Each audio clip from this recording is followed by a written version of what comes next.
pedindo o link aqui, mas não tem link. Aí, gente, que E aí, divertido! Por que eu não estou ouvindo ele? Não tá me Ah, ouvindo? porque eu coloquei o microfone. Vou tirar o microfone. Peraí. Me diz aí se tá me ouvindo, cara. Agora sim, agora eu tô. Ah, legal. Legal, legal, legal. Show de bola. Pera aí só um E pouquinho. aí, maninho?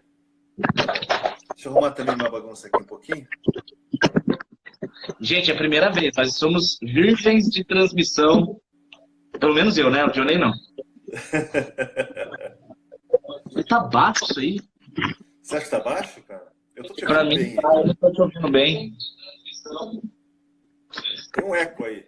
Eco, É porque aqui eco. tá com um negócio ligado lá no fundo. Ah, tá. Todo dia, mariposa! Ai, mano, é essa. Olha, normalmente eu jogo a toalha em cima dela, não fico só abanando ela, não. Adeus. Gente amada, o pessoal já tá entrando. Nossa, que não precisa. Johnny, muito obrigado pela sua boa vontade, sua disposição. Você é um cara muito amado, você sabe disso.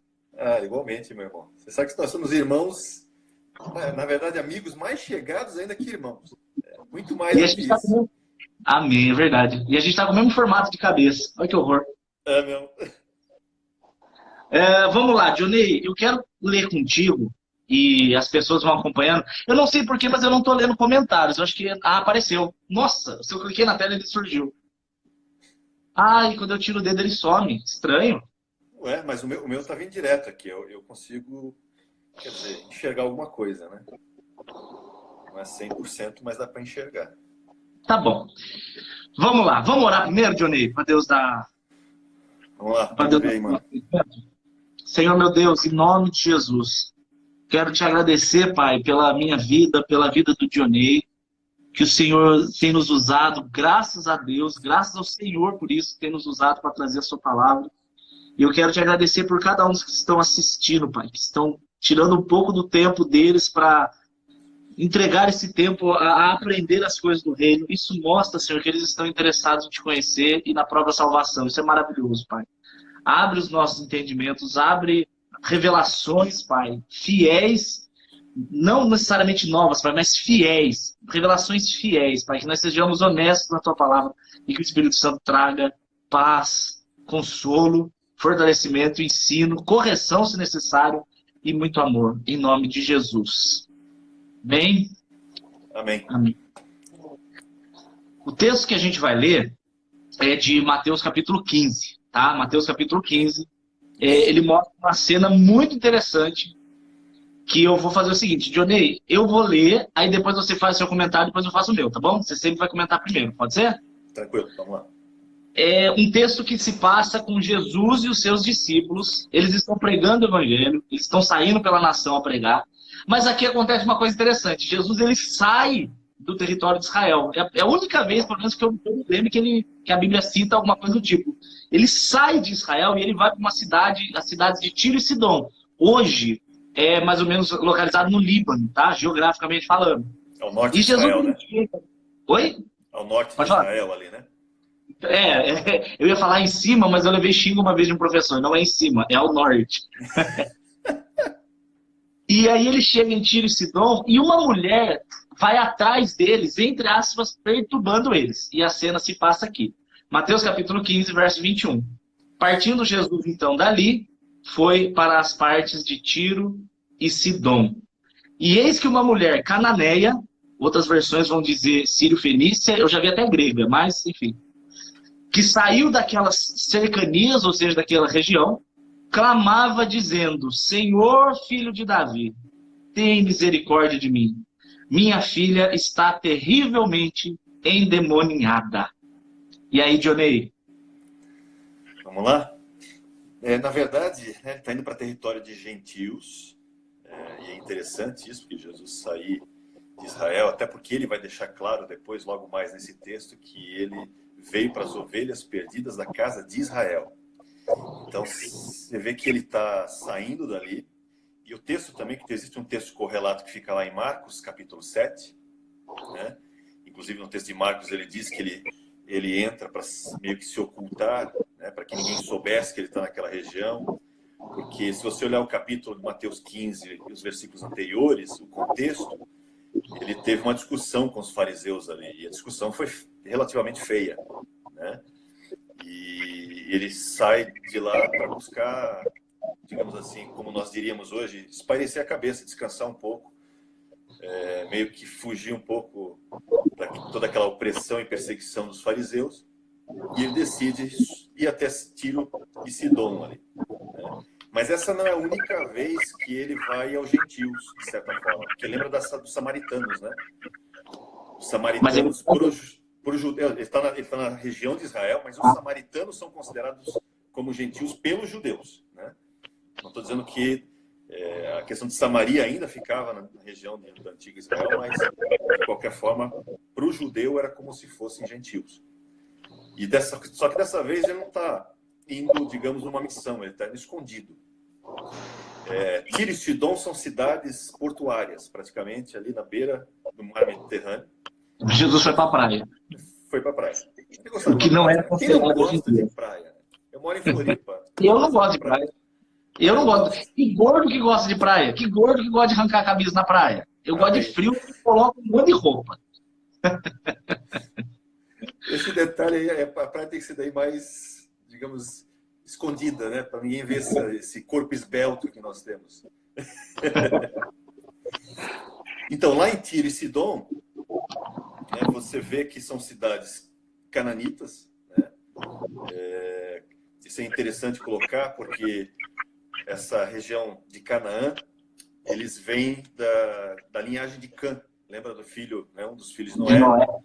É o filho Cã, que é um dos filhos que acaba sendo, de certa forma, até amaldiçoado. Não Cã, mas Canaã, que é o quarto filho de Cã, acaba sendo amaldiçoado, que vem essa linhagem cananita. E é interessante que o nome de Cã significa cão mesmo, né? Isso é interessante porque a gente vai ver também nesse texto logo mais a questão de Jesus usar a terminologia do cachorrinho, né? E tem também vínculo com essa questão da linhagem de Cã, porque o gentil tinha esse preconceito, digamos assim, desculpa, o judeu tinha esse preconceito com os gentios, né? De chamá-los de cães. E é interessante essa questão da mulher cananeia, porque as pessoas têm que entender o escopo aqui. E isso é fundamental. Hoje é meio difícil as mulheres entenderem isso, mas vamos nos colocar na situação naquela época. Por exemplo, hoje a mulher vota tranquilamente, mas se você voltar 100 anos atrás aqui no Brasil, né, a mulher ainda não tinha direito a voto. E faz um favor para mim, bem. Pega do lado da cama o meu fone de ouvido. Eu vou fazer igual o Johnny, porque o fone tem tanto ouvido quanto microfone. É melhor. Né? E a mulher no Brasil, por exemplo, só conseguiu o direito a voto em 1932. Nos Estados Unidos, por exemplo, em 1920. Então a gente está falando aí de um século no Ocidente que a mulher alcança, por exemplo, esse status de poder votar. Pra você ter uma ideia de como isso ainda é um problema, no Catar, por exemplo, e alguns outros países muçulmanos, não fazem nem 30 anos que a mulher conseguiu direito a voto. Então, voltando para aquela época, era comum, por exemplo, você ter uma ideia como era o preconceito com a mulher naquele período. Os judeus, os rabinos judeus, alguns deles ainda discutiam, faziam debate ainda, se a mulher tinha alma ou não. Alma? Alma, olha o nível de como eles rebaixavam a mulher naquela época. Entendi. Então tinham rabinos que faziam esse tipo de discussão, se a mulher tinha alma ou não. E a mulher judia, então não nem falando da gentil. Então veja só, a gente está falando de uma mulher, né, que já sofria um preconceito muito forte naquela época, né, porque eles faziam até essas discussões da capacidade da mulher, em vários aspectos. Além de ser mulher, ela é uma gentia. Então, é mais menosprezo ainda, porque ela é considerada um cão, de certa forma, pelos judeus. Além de ser uma mulher gentia, cananeia, né, que é gentia, ela ainda tem um problema com a filha, porque a filha está endemoniada, ou seja, ela é uma péssima mãe, na visão do judeu, né, porque não soube deixou o capeta filha, pegar. não protegeu a filha. E a filha, né, é uma menina, uma mulher, mais desprezada ainda. Mais desprezada ainda. Então você tem uma situação aí em que o nível de desprezo que um judeu, né, teria em relação a essa mulher cananeia seria altíssimo. Seria altíssimo. Então, o escopo da ação de Jesus depois para atendê-la vai mostrar um nível de graça altíssimo. A gente vai chegar lá. Só estou dando um parecer em relação a isso. Mas só esse ambiente já demonstra muita coisa. Muita coisa. Sabe uma coisa Mas que eu acho muito continue. interessante? Eu gosto muito de pensar que toda vez que a Bíblia mostra Jesus tratando a mulher, é uma figura de Jesus tratando a igreja. É como se fosse uma figura da igreja em si. Sim. Porque o primeiro sinal aqui, que eu gosto, a Bíblia não tem uma vírgula sem querer. Tem um propósito de estar ali, eu creio assim. Que a Escritura é divinamente inspirada, né? 2 Timóteo 3. Quando mostra Jesus tratando uma mulher, e como você mesmo disse, uma mulher que a filha dela está com problema, teoricamente deveria ter sido o marido que ia atrás, né? Se o cara não assumiu essa posição, provavelmente ele era uma mulher solteira. Isso é uma suposição. O livro é Mateus 15, a Renata perguntou. Mateus 15, a partir do verso 21. Mas o que eu acho interessante é que poderia ter sido um cara indo atrás de Jesus por causa do filho. Poderia, mas a Bíblia ela mostra uma mulher. Deus escolheu ali que fosse uma mulher para mostrar que Jesus Cristo ele não veio para os grandes poderosos dessa terra. Ele não veio para os poderosos. Jesus ele veio para os desprezados. E é interessante, Dionei, que é uma história que eu amo, essa história. Eu vou contar ela muito rapidamente. Ela conta de uma mãe que ela perdeu a filha na igreja. E aí ela coloca no alto-falante e começa a chamar a filha dela, a Joana. Joana, mamãe tá te chamando. Joana, se você estiver perdida, vem pra cá. Sabe dessa? Não conheço, pode falar. Ele chama, Joana, vem pra cá. Se você estiver perdida, a mamãe tá aqui. E aí a igreja lotada, tava tendo festa naquele dia. E aquela menininha, ela descreveu, ó, ela tá de vestidinho vermelho, tal. Aí uma moça ouviu o alto-falante falando, era uma igreja muito grande, e ela olhou do lado, tinha uma menininha tomando sorvete, pequenininha, sentadinha no balanço, tomando sorvetinho, com a mesma descrição. Falou, escuta, você não é a Joana? Ela falou, sou. Falou, minha filha, sua mãe tá te chamando. Pegou a menina e levou. Aí a mãe falou assim, filha, você não ouviu a mamãe chamando? Falou, ouvi. Mas por que você não veio? Ela falou assim, mamãe, você disse que se eu estivesse perdida era pra eu vir. Eu não estava perdida, eu estava tomando sorvete. Então é interessante que você vê que Jesus ele chama, mas se a pessoa não entender que ela está perdida, se ela se achar poderosa e de alguma forma merecedora, ou são, né? Não é ela. Ele diz, eu não vim para os são, eu vim para os doentes. E aqui então está mostrando que era uma mulher, provavelmente solteira, provavelmente abandonada, com uma filha e a filha encapetada. Então é Jesus mostrando que era, do ponto de vista judeu, né? Do ponto de vista deles, judeu, da época. do ponto de vista da época. Porque, meu Deus, hoje a Elinéia é muito melhor do que eu, meu Deus do céu, nem compara. Mas ele está ali mostrando que Jesus veio pro mais possivelmente rejeitado e desprezado. Exatamente. Essa é a beleza, né? Essa é a beleza da passagem. Não é única, mas só essa abertura já diz muita coisa. Quando a gente pega e leva para aquele tempo, para aquele período, né? A gente começa a perceber essa nuance. Agora eu quero que você me ajude a pensar numa coisa. Saúde, meu bem. Saúde. Não sei se vocês ouviram. Eu vi. Meu Deus, coronavírus, ele né? Gel, passa aí na casa. Diz que se beber é muito bom também. Não, melhor não. Aí ela vai começar a falar da vida passada, vai dar treta. Brincando, claro. Por que essa mulher...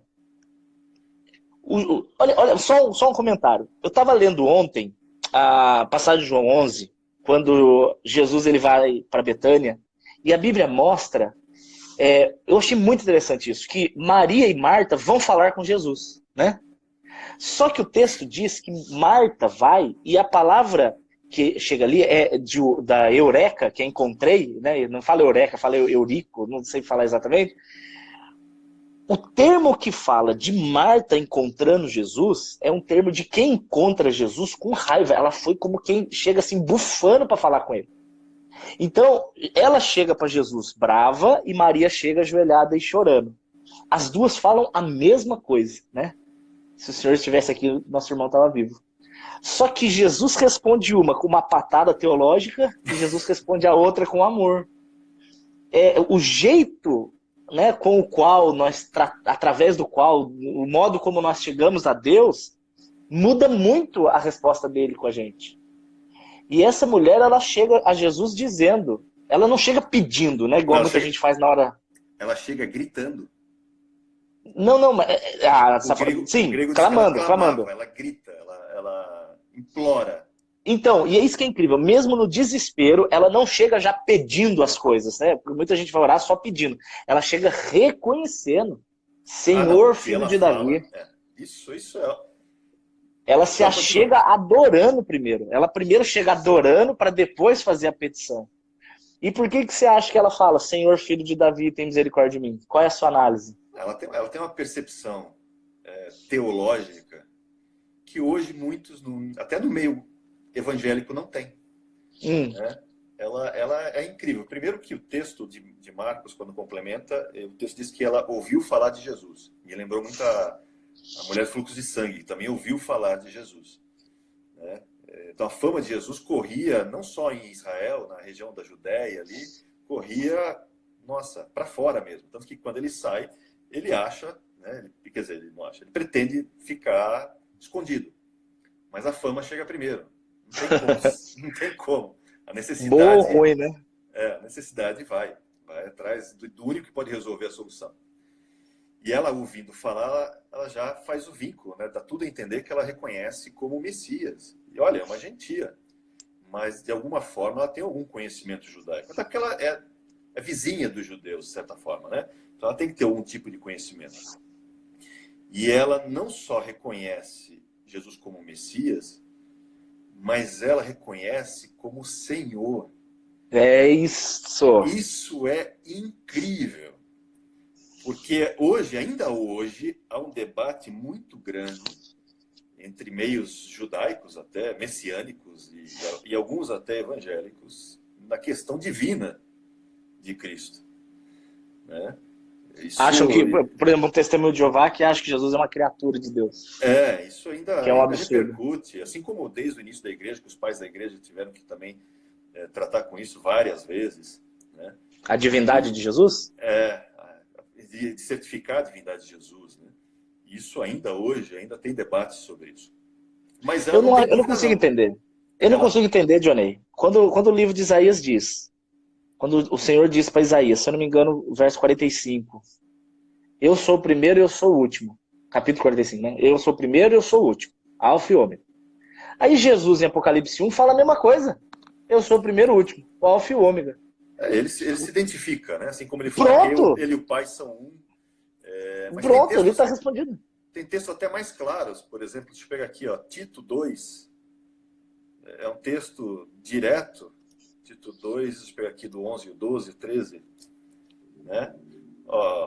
Porquanto a graça de Deus se manifestou salvadora a todos os homens, educando-nos para que, renegados à impiedade e às paixões mundanas, vivamos no presente século sensata, justa e piedosamente, aguardando a bendita esperança e manifestação da glória do nosso grande Deus e Salvador, Jesus Cristo. Pronto. Isaías, quando fala no capítulo 6 as descrições dele, uma delas é Deus forte, príncipe da paz. Deus forte. Se não há dois deuses, é o próprio. Fim. Eu não sei se eu acho que é 9. Eu falei 6, mas é 9. Mas é uma discussão da Trindade que nós até já conversamos numa outra... Quando eu estive aí em Taubaté, a gente fez uma live, né? Eu me lembro. Eu lembro, foi. Está no YouTube até hoje, a gente discutiu a questão e até falamos da Trindade. Acho que se o pessoal ficar curioso, volta lá depois no teu archive lá do YouTube e vai achar. Archive é em inglês arquivo, ok? Arquivo. Os teus vídeos no histórico, pronto. Ai, então, gente. Ela faz três, na verdade, ela faz três inferências. Uma delas é indireta, mas ela faz três inferências de Cristo que são fantásticas. A primeira é como Senhor. Depois a gente vai esmiuçar isso um pouco melhor. Né? Então, ela reconhece a divindade dele. Segundo, filho de Davi. Ele é Senhor e Rei. E Rei, de linhagem real. Então, ele é o meu Senhor, meu Rei. Né? E ela fala, tem compaixão de mim. E ela reconhece que ele, além de ser um Deus justo, ele é misericordioso. Ele é um Deus que tem capacidade para julgar, exercer juízo, mas ele pode escolher fazer a misericórdia. E no decorrer do texto, né, vai ficar implícito que ela também é filha, indiretamente. Vai ser ela é a ovelha perdida, né? Vai ser alcançada também, vai alcançar filiação.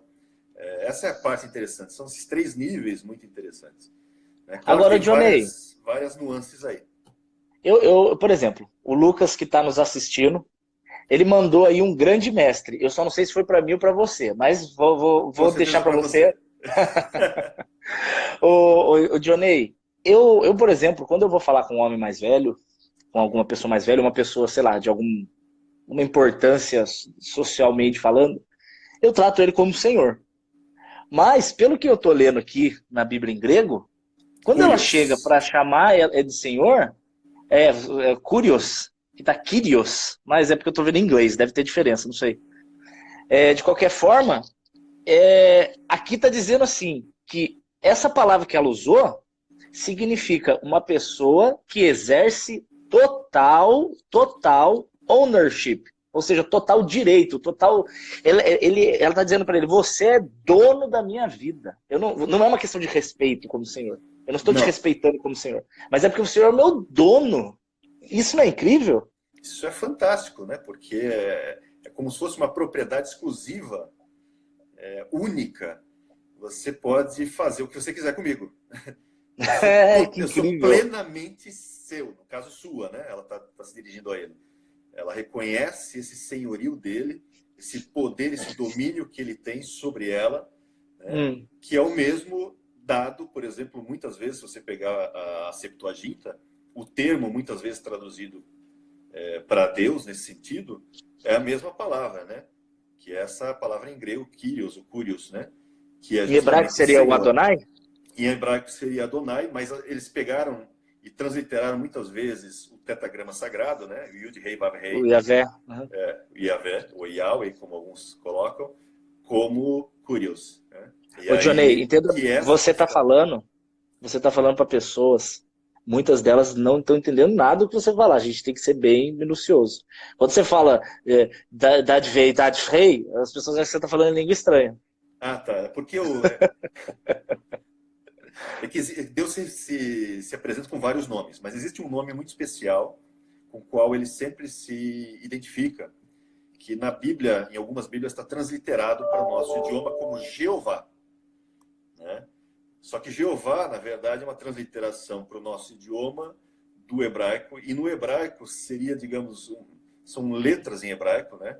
Que é Yud, Rei, Vav, Rei, que é um outro alfabeto, é o alfabeto hebraico, que transliterado para o nosso, às vezes eles colocam como YH, WH, né? Que é o então, tetragrama sagrado, que é Jeová. Yud, Rei, Vav, como é que fala? Yud, Rei, Vav? Yud, Rei, Vav, Rei. Yud, Rei, Vav, Rei são 4 letras em hebraico. Tá? Eu estou falando de um jeito bem simples porque o Johnny está acostumado a falar em faculdades. Eu vou explicar para nós que somos mais lá embaixo. Quando Moisés ele pergunta para Deus, Êxodo capítulo 3, quem é o Senhor para que eu vá lá libertar o povo? Aí Deus fala para ele: eu sou. Essa expressão eu sou são essas 4 letrinhas. Então é como se fosse o nome do Deus Pai. Não. Aí, não é nesse texto aí.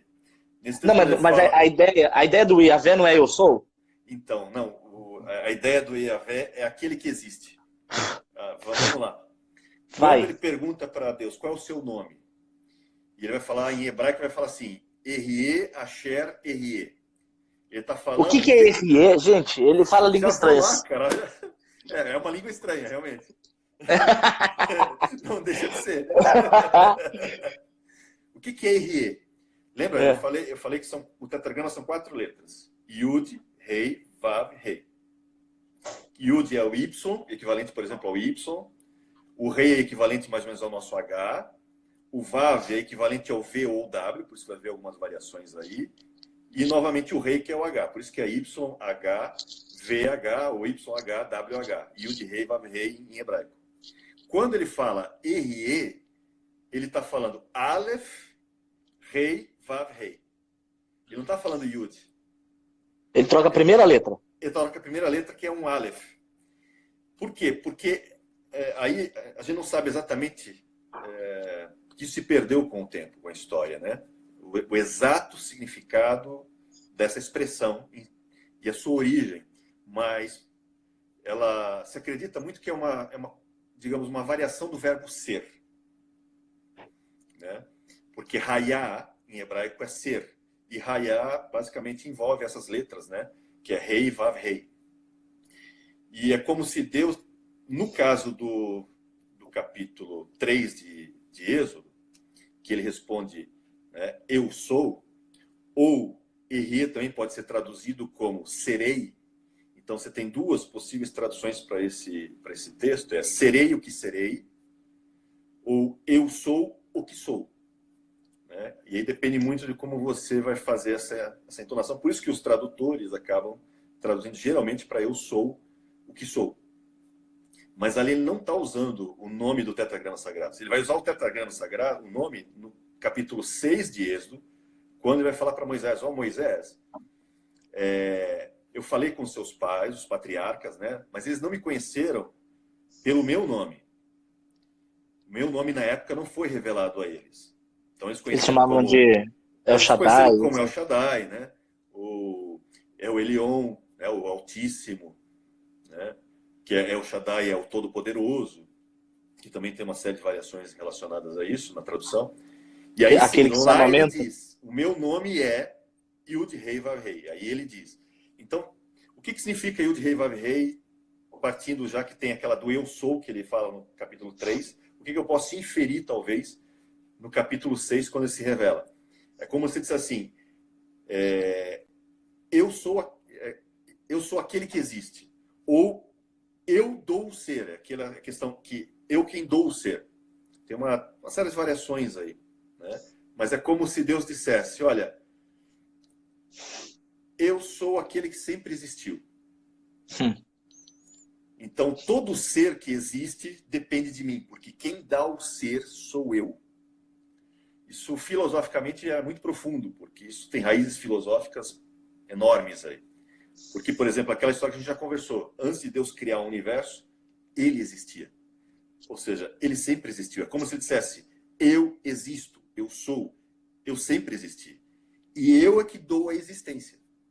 Então, se existe alguma coisa, é porque eu fiz existir. Então, aí tem uma questão de variações do Hayá, Erie, mas não vou entrar no mérito. Vamos seguir, senão a gente sai da mulher cananeia, cara. Não, eu tô achando interessante. Ser grande. Eu tô com a Bíblia aqui no hebraico aberta, e é interessante porque quando ele fala o meu nome é o eu sou, realmente ele muda aqui a primeira letrinha. Só que no começo do texto, ele está falando assim, que Moisés estava cuidando do rebanho de Jetro, o sacerdote de Midian lá, e aí aqui no comecinho fala que o anjo de Iavé chegou para ele no meio de uma chama. Então, sim, antes dele revelar o nome... Uma sarça, mas ele está vendo o anjo lá dentro. Não, mas o interessante é que a Bíblia traz aqui o nome Iavé antes de Deus revelar para ele o nome mesmo. Sim, mas o nome já aparece em Gênesis isso. 2. O Iavé? Iavé já aparece em Gênesis 2. Quando Moisés faz a escrita, já no Gênesis 2 já aparece. Tanto que então, isso é interessante. Senhor Deus, é isso aí. É Elohim e Iavé. Isso é interessante, porque isso prova que é impossível de ter sido escrito mesmo antes de Moisés, o Pentateuco. Porque não teria uma revelação de Iavé ainda, do nome Iavé. Não teria. Segundo o próprio texto, não teria.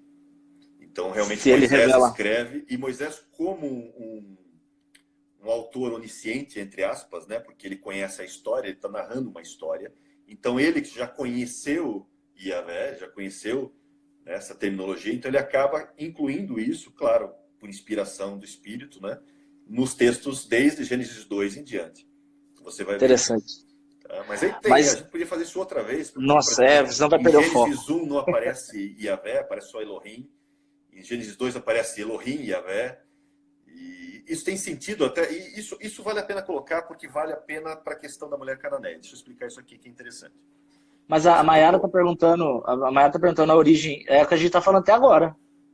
A gente está falando até agora. É o começo de revelação para Moisés. Você falou de Êxodo 6? Êxodo 6? Em Êxodo 3 é onde ele pergunta, né? Qual é o teu nome? Em Êxodo 6, deixa eu ver só o versículo qual que é aqui. Êxodo 6:2, ó. Aparecia Abraão, Isaque e Jacó, como El Shaddai, como Deus Todo-Poderoso. Mas pelo meu nome, e aí ele diz assim, né?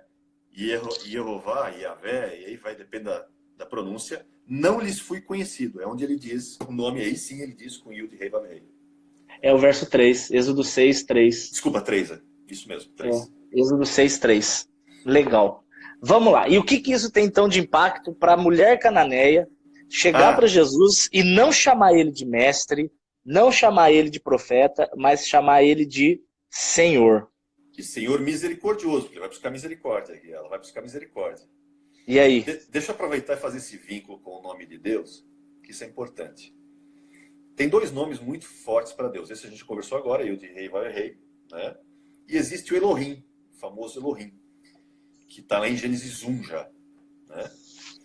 Elohim é um dos nomes de Deus. É considerado como um nome majestático, né? Eu não vou entrar no mérito agora, que não vem ao caso. Senão a gente vai sair daqui do foco e nem terminamos a mulher cananeia. Eu vou falar bem rapidinho disso, só para entrar no ponto que eu quero. Quando você entra na cultura judaica, esses dois nomes têm atrelados a ele duas questões específicas. Quando você fala Elohim, é como se você estivesse falando com um Deus de justiça. E o Deus de justiça sempre é mencionado nessa questão, na cultura judaica, como a mão esquerda. E Yud, Rei, Vav, Rei é a expressão do atributo da misericórdia de Deus, e esse atributo sempre está na mão direita. Então Elohim é uma expressão da característica de Deus, do Deus justo, baseado em justiça, representado pela mão esquerda. Yud, Rei, Vav, Rei, né, Jeová, é a expressão da misericórdia, da característica, o atributo da misericórdia de Deus, que é a mão direita. Não é à toa que Jesus é chamado filho da mão direita. Se você pegar na cultura judaica, você vai ver, por exemplo, no Yom Kippur. No Yom Kippur você tem o sorteio dos bodes ali. Tem 2 bodes apresentados. E eles fazem um sorteio. Um vai para o Senhor e outro vai para Azazel. Dentro da cultura judaica, na tradição da cultura judaica, por exemplo, quando caía na mão esquerda o sorteio do bode para o Senhor, eles já ficavam preocupados. Por quê?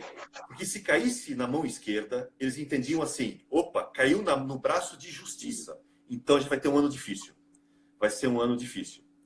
Quando o sorteio caiu na direita, eles ficavam todos felizes. Poxa, nossa, caiu no braço da misericórdia. Então a gente vai ter um ano cheio de misericórdia. Isso não tem nada a ver com política, tá, gente? Não tem nada a ver com esquerda e direita de política. Isso tem a ver com o sentido. É uma forma de Deus expressar para nós, a gente fala como se fosse um antropomorfismo, né? Ou seja, eu estou atribuindo a Deus características humanas, para que nós possamos compreender certas características dele. Por exemplo, Jesus é o braço, né? É o filho da mão direita. Por que a mão direita misericórdia e por que a mão esquerda, né, justiça, o juízo? Por que essas questões? Num ser humano normal, típico, né? As pessoas normalmente são destras. E por serem destras, normalmente o braço mais forte é o braço direito. E o braço mais fraco é o braço esquerdo. Né? Porque a questão do uso do braço, por uma questão, né, de ser destro e canhoto, não estou falando nada teológico aqui no sentido de mal ou bom, nesse sentido, tá? Mas na questão de que Deus está se revelando o seguinte, que quando ele vai tratar com o homem, se ele tiver que tratar com juízo e justiça, Deus faz questão de usar o braço mais fraco. Mas se ele vai tratar com misericórdia, ele faz questão que o braço mais forte seja misericórdia. Não é à toa que Tiago diz que a misericórdia triunfa sobre o juízo. Deus criou todo esse universo com um único objetivo, de que a misericórdia, no final de tudo, tivesse a vitória sobre o juízo. Essa é a beleza. Então, maravilha. Quando Deus usa de justiça, ele faz questão de dizer, olha, gente, eu tô usando o meu braço mais fraco, porque eu não quero ser tão duro assim. Mas eu quero usar o meu braço mais forte com vocês. E o meu braço mais forte é o braço da direita. O meu braço mais forte é o meu filho da mão direita. Jesus, o misericordioso. Isso E é, ela pede, me trata com misericórdia, me trata com o teu braço mais forte, Senhor Deus. é interessante que, cara, isso é muito legal, que você vê essa realidade sendo refletida na Bíblia inteira. Como, por Sim, exemplo, quando Jacó vai abençoar os filhos de José, ele troca, né? faz a Ele cruz. usa a mão direita, a E ele é da cruz. cruz, é uma cruz, né? Ele cruza os Ele braços, é faz, uma cruz. para quem não tá entendendo, quando Jacó tá para morrer, José leva os filhos para ele abençoar, para o vô abençoar no caso. E normalmente colocaria o mais velho na mão direita, né? Aí só que ele troca, ele coloca a mão direita sobre o Mais mais novo, novo.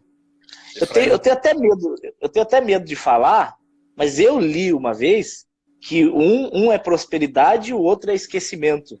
No hebraico, Isso, o nome dos isso. dois. Um é frutificação, né? Efraim é frutificação, Manassés é esquecimento. Então, Deus, o esquecimento no sentido de os seus pecados são perdoados, e a partir do momento que seus pecados são perdoados, eu abençoo o crescimento e a prosperidade na sua vida. Tem tanta coisa nessa questão que se a gente entrar também a gente vai sair daqui voando. Tem as duas casas de Israel, né? A tribo de Judá, a tribo de Efraim, Nova e a velha casa de Judá, a aliança. casa de Efraim. Isso vai longe, cara. Vamos voltar para a mulher que era 10, não termina isso aqui. Mas o que ela quis dizer então? Vamos pro texto, Johnny, vamos pro texto. O que aquela mulher quis dizer quando chamou Jesus de Senhor? O que ela estava declarando ali? Ela tá aceitando, né, o senhorio de Cristo. Né? Uma coisa que muita gente foge do senhorio de Deus hoje. Né? Ela está prontamente, voluntariamente, dizendo: tu és o meu Senhor, tu tens propriedade sobre mim, tu és o meu dono, eu sou tua serva, tua escrava, se necessário for. Por amor, inclusive. Ela está inferindo uma coisa que está lá em Êxodo 21:5, que é o famoso caso do escravo da orelha furada. Você quer ler Êxodo 21:5? Lê aí, pessoal. 20, não, mas você vai ter que explicar da questão Eu vou explicar, eu explico lá. do furar a orelha voluntariamente. Vou ler para vocês. Vamos lá. Êxodo 21, 5 e 6. Diz assim: se algum servo, prestem atenção, gente, se algum servo expressamente ou voluntariamente disser: amo o meu senhor, a minha mulher e os meus filhos, não quero sair livre. Então o seu senhor o levará aos juízes, chegará à porta ou ao umbral da porta, e o seu senhor lhe furará a orelha com uma sovela, um brinco, né? E ele o servirá para sempre. Então, existia uma questão cultural, né, no povo de Israel ainda nesse tempo, por isso que está bem dentro do Pentateuco, em que naquela época existia a questão ainda de escravidão. Difere muito em alguns aspectos da escravidão que nós conhecemos, essa escravidão recente na história brasileira, por exemplo, né, de alguns séculos atrás. Difere um pouco em relação a isso, porque a escravidão tinha várias possibilidades. Poderia ser, por exemplo, por uma questão de espólio de guerra, algum inimigo que foi vencido. Podia ser pessoas que não tinham como pagar o seu débito, então elas vendiam a si próprias como escravos para isso. Mesmo assim, Deus estabelece algumas possibilidades de alforria, estabelecendo, por exemplo, o famoso ano Shemitah, em que a O cada jubileu, né? O Shemitah, na verdade, o jubileu são 7 anos Shemitahs. Mas no ano Shemitah, por exemplo, a questão da liberdade dos escravos também acontecia. A liberdade era de 7 em 7 ou de 49 em 49? Para o caso dos judeus, tinha 7 em 7, que no Shemitah você tinha essa liberdade também e perdão de dívidas. Em alguns aspectos. Então vamos falar um exemplo. Você é o senhor da terra. Você é o senhor da terra, senhor Johnny. E eu sou escravo seu. Quando chega no 7º ano, o ano de Shemitah, que é o ano da libertação, né? Eu não quero ser liberto porque eu amo o seu senhorio. Eu quero continuar te servindo voluntariamente. Então eu chegaria e falaria: Johnny, eu não quero ser livre. Eu quero ser livre no sentido de fazer as minhas próprias vontades. Eu quero servir o teu senhorio voluntariamente. Então você furaria minha orelha e eu passaria a ser para sempre seu servo. É isso? Exatamente. Mas é detalhe, não é só uma questão de eu quero voluntariamente. Se você olhar no texto, eu amo o meu Senhor. É, por amor, exato. Por amor, não amor. Não é um escravo por uma situação, poxa, é muito legal ser o seu escravo, se você trata bem e tal, então tem muitos benefícios. Não, eu amo você. Interessante, porque se fosse só pelos benefícios, a vida de todo cristão deveria ser um mar de rosas, o que a gente sabe que não é, existem as dificuldades. Na Exatamente. hora da dificuldade, a gente permanece pelo amor e pela esperança, né? É escravo por amor. Isso é fundamental dessa questão do texto, porque isso é muito importante a pessoa entender. Ele ama o seu Senhor. Então, para não entrar muito nesse texto, senão a gente vai fugir muito nessa questão toda, vamos voltar lá para a mulher cananeia, é como se ela estivesse expressando isso de uma forma indireta, né? Ela assumindo, sendo que ele é o Senhor e ela é a serva. Porque se você lembrar, os apóstolos fazem isso nos textos. Se você pegar Romanos 1, por exemplo, eu tenho aqui, Paulo diz assim, Paulo, servo de Cristo. Né? E essa palavra servo está relacionada tanto a servo como escravo. Tá? Então, é como se fosse Paulo, escravo de Cristo, ou servo de Cristo. Né? Jesus, em Tiago, capítulo 1, versículo 1, ele também fala, né? Servo de Deus e do Senhor Jesus Cristo. Pedro, na sua epístola, fala Simão Pedro, servo e apóstolo de Jesus Cristo. Né? Judas, na sua carta, coloca Judas, servo de Jesus Cristo. Amém. Eles voluntariamente... Voluntariamente. O Lucas está falando besteira ali. O Lucas está falando que ele está com vontade de dar uma arrebatada. Ele está com vontade de dar uma arrebatada. Vontade de ser arrebatado.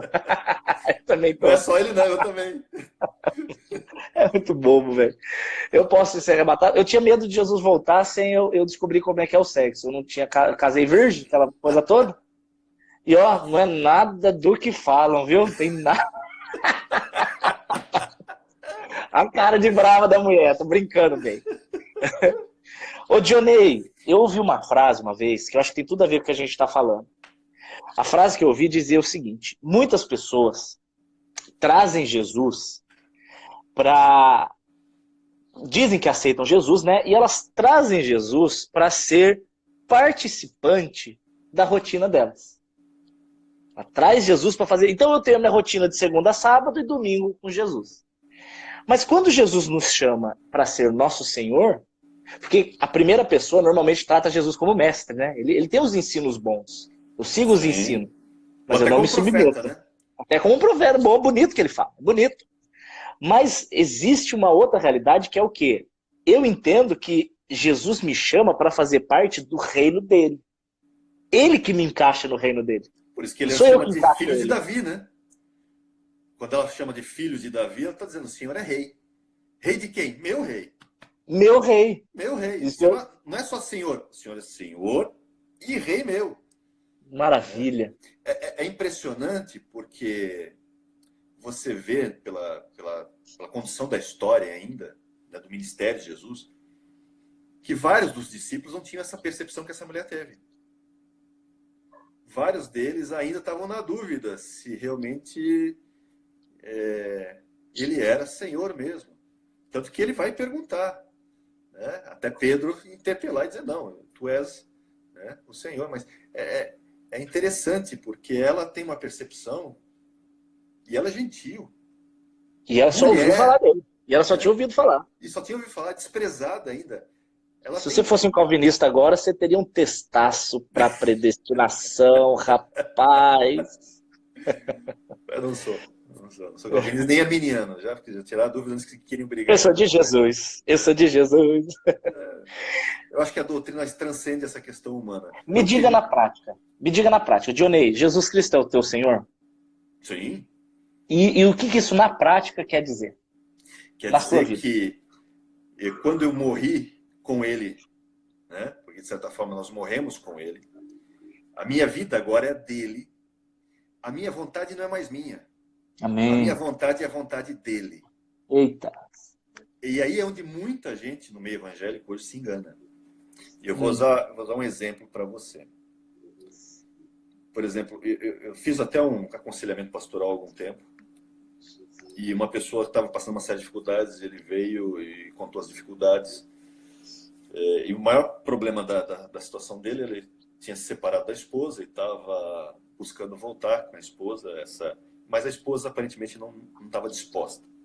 Isso entristecia ele demais, e claro, é natural você se entristecer com isso. Mas isso colocou ele numa situação de dúvida até. de Deus, porque ele queria que Deus mudasse a situação, interferisse a situação e fizesse a esposa, a ex-esposa dele voltar para ele.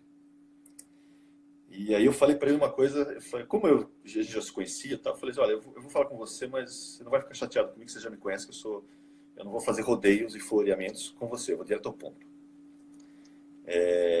O problema é que você está achando que Deus tem compromisso com a sua felicidade, e ele não tem. Não, para, Johnny, para. Calma, Aí você tocou muito fundo. Você está tocando muito fundo. Deixa eu explicar, antes que o pessoal fique assustado aí. Aí eu falei para ele, lembra, Deus não tem compromisso com o conceito que você tem de felicidade. Que há uma diferença entre o conceito de felicidade real, que Deus tem, e o conceito que nós temos de felicidade. Por exemplo, muita gente comprou o conceito do mundo. Porque o mundo vende felicidade como? Você assiste filmes, novelas, livros, revistas. O conceito de felicidade do mundo é você ser uma pessoa muito bem sucedida no seu negócio, ou empresa, ou profissão, né? E isso, consequentemente, leva a ter uma fama, muita fama, você é uma pessoa famosíssima, uma pessoa muito rica, com muito dinheiro no banco, com viagens internacionais, né? Muitos bens, e até com uma família estabelecida. Esse é o conceito de felicidade que você vê em praticamente todo lugar, né? Não estou dizendo que isso seja ruim. Nenhuma dessas coisas que eu falei agora é ruim. Se fosse ruim, sinceramente, Deus não tinha dado todas essas coisas para Abraão, por exemplo, ou para Salomão. Prosperidade não é pecado. Nenhuma dessas coisas que eu citei, que o mundo está falando, que eu citei aqui, é ruim em si. Não, de forma alguma, tá? Então não me entenda mal. Não estou indo contra essas coisas.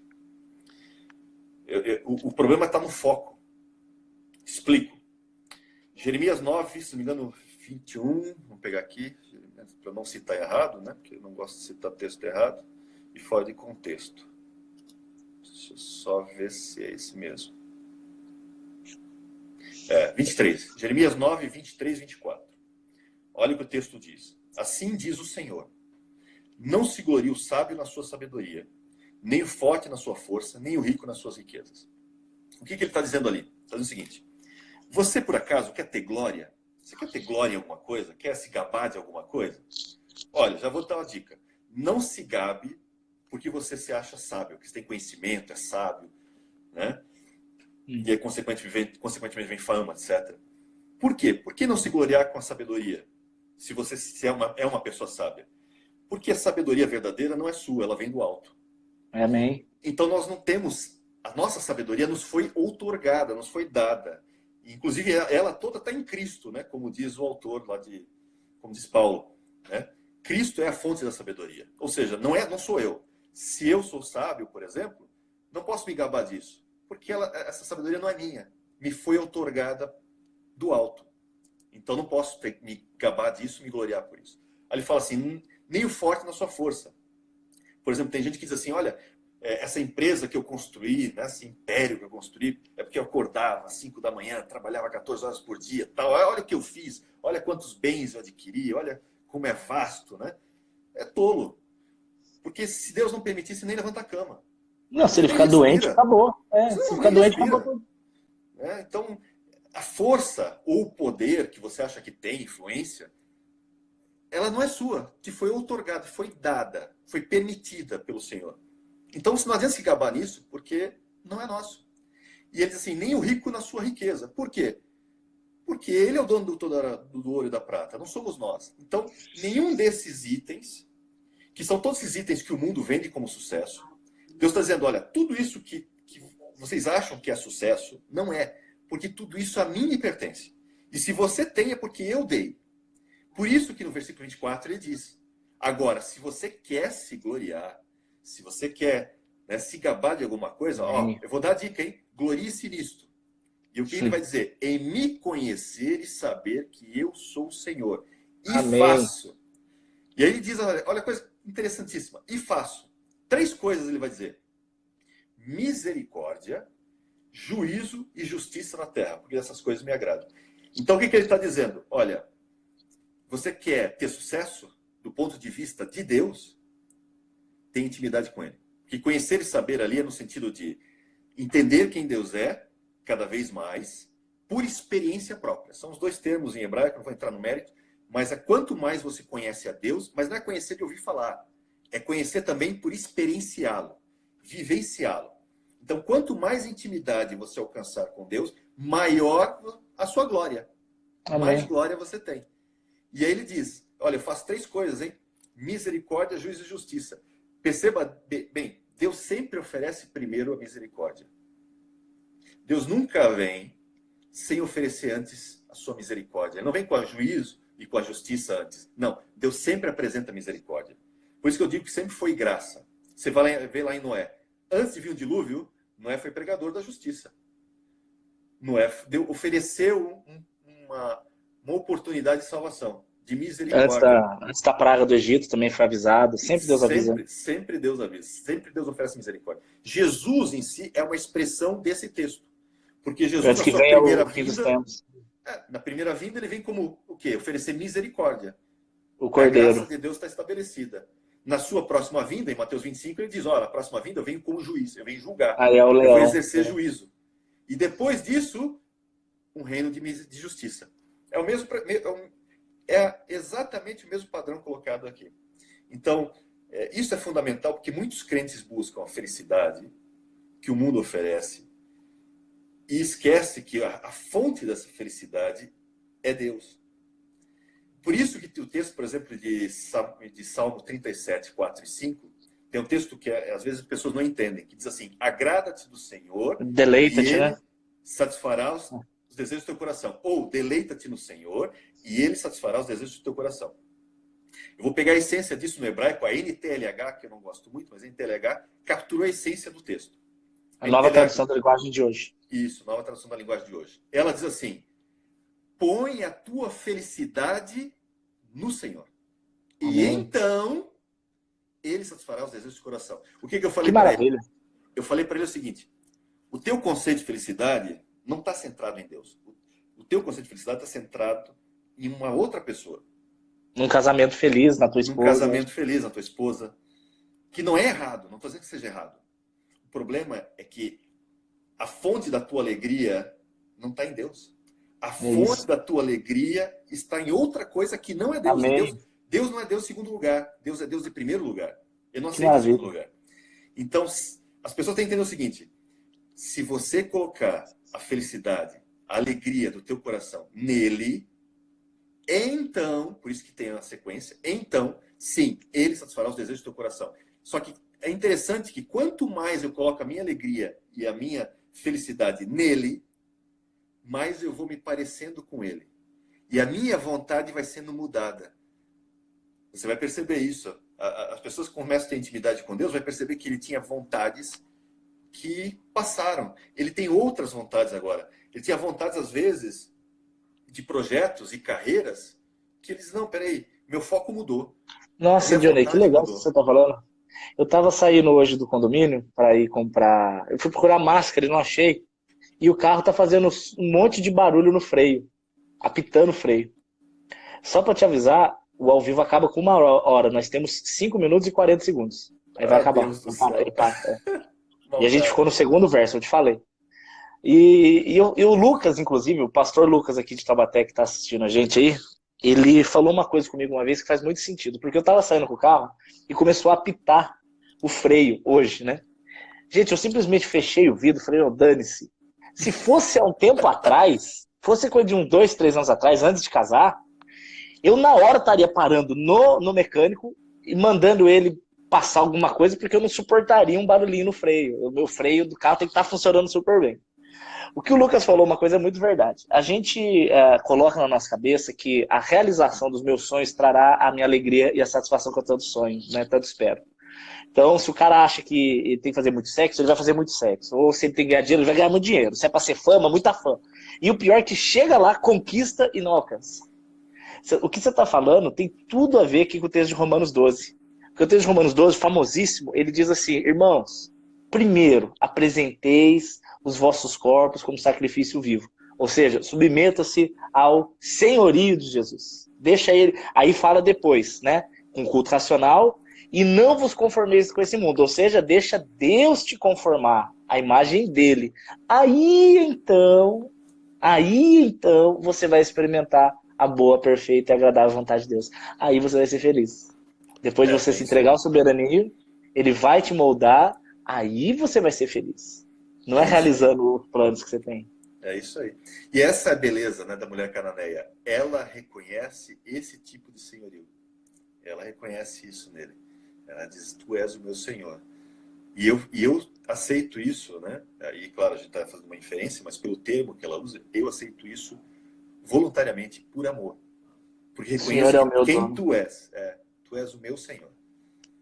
Ô, Johnny, vamos fazer o seguinte, tem mais 3 minutos. Vamos cada um falar mais 1 minuto e meio, a gente para esse ao vivo. Se você puder, a gente continua amanhã ou segunda-feira para terminar. Em 1 minuto e meio, eu quero que você fale para as pessoas que estão te ouvindo o que é Jesus ser o Senhor da vida delas e como fazer Jesus ser o Senhor da vida delas. 1 minuto e meio. Vamos lá, rapidinho. Então, eu de certa forma já falei isso usando os termos de Jeremias 9, 23, 24, né? E a questão do Salmo 37, 4, né? Mas basicamente, você precisa entender o seguinte: quando você nasce de novo, quando você aceita Cristo, quando você diz assim, não, peraí, essa vida que eu estou vivendo não vai dar em nada, eu preciso nascer de novo. E não tem outro jeito de nascer de novo se não for por meio de Cristo. Nesse momento em que você, na terminologia bíblica, né, é como se você morresse para o mundo e nascesse agora, né, com uma nova natureza, você é como um bebê. E todo pai, quando pega uma criança recém-nascida, o pai e a mãe, o projeto deles é educar esse bebê para que ele se torne um adulto responsável, um adulto pleno, né? Então ele começa a pegar esse processo desde a mais tenra infância, passando pela primeira infância, segunda infância, né, adolescência, juventude, até se tornar maduro.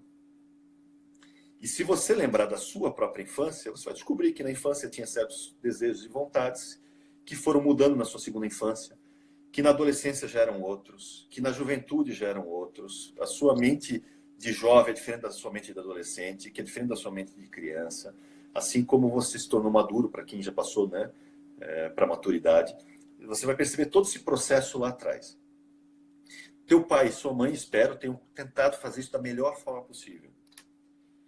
Só que no reino de Deus, agora, você tem um pai que é o pai. Ele é o pai perfeito.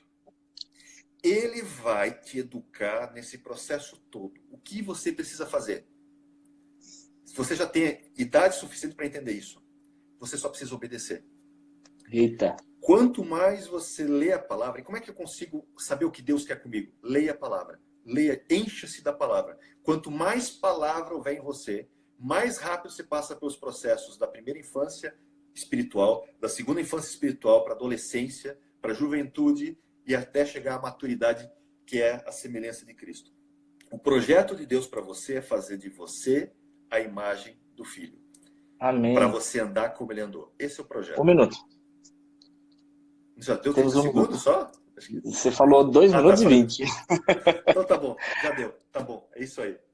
Gente, se eu posso falar uma coisa em 40 segundos sobre o que é a soberania de Deus, no sentido de ser o Senhor da minha vida, quando você vai ver os 10 leprosos, quando Jesus chega para eles e fala assim, vai e se apresenta para o sacerdote. A Bíblia diz que enquanto eles iam, eles foram curados. Eles não foram curados para depois ir para o sacerdote, eles foram curados enquanto iam para o sacerdote. Está em Lucas 17. O que é interessante é que, se Jesus é o meu Senhor, significa que eu vou obedecê-lo. E se eu vou obedecê-lo, aí a consequência da obediência é a alegria que eu estou esperando. Dionei, meu querido, temos 10 segundos. A gente continua isso se você puder amanhã. Eu vou avisar com antecedência quando. Sim. Foi um prazer estar contigo. Amo você demais. E, gente, eu vou postar no YouTube, tá bom? E eu vou avisar com antecedência a próxima vez. Beijo, 3 segundos. Tchau. Tchau, gente. Deus abençoe.